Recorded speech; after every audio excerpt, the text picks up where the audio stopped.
We'll go next to noon Eastern time on ABC. The 10th ranked LSU Bayou Bengals take on the 17th ranked Vanderbilt Commodores. Vandy, a slight 2.5-point favorite. Both teams enter with identical 5-1 records. Another layer of intrigue in this game is Brian Kelley, one of the more decorated coaches in the sport, facing off against his former defensive coordinator, Vanderbilt's Clark Lea.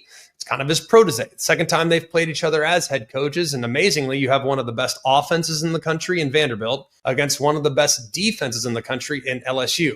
Vanderbilt's number one in offensive efficiency still. LSU is top 5 in points per game allowed. The quarterback matchup is a terrific one. Garrett Nussmeier has at times made some mistakes when under duress. And that trend has kind of continued this year. He's got some picks. He's missed some throws. He has been also hampered by some injuries, including a lingering abdominal issue. And that has kind of indicated that maybe that's held him back a bit.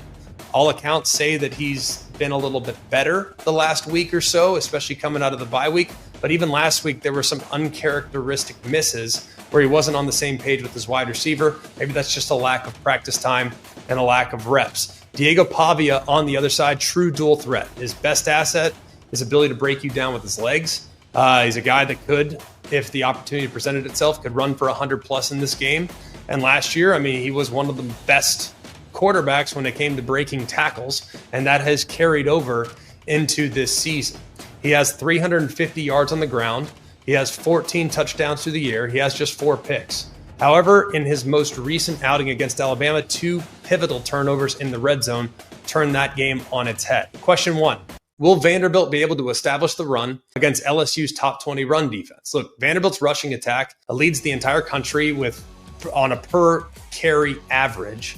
That is the foundation of their offensive identity. And the attack is multifaceted. All right, you got Cedric Alexander, who's very good as their starting running back. You have an explosive playmaker in McKylan Young. And then you, of course, have the ever-present threat of Diego Pavia. It's a lot like a triple option. And this ground attack will face their toughest test to date against an LSU run defense that's among the nation's elite. They allow just over 100 yards a game and well under 4 yards per carry. And Blake Baker, the defensive coordinator, they've built a disciplined, physical front seven that is specifically designed to get you off schedule and to make life difficult on you while playing behind the sticks. Now, it's a uniquity, and the linebackers and defensive ends have to be really good with their eyes. And last year, LSU had a game plan specific defense for Vanderbilt. So watch for that.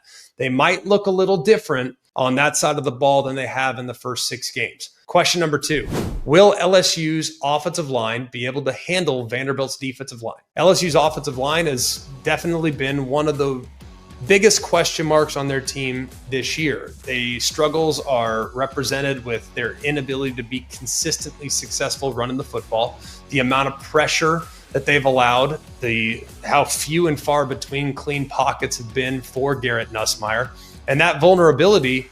They're a top 15 team in sacks per game.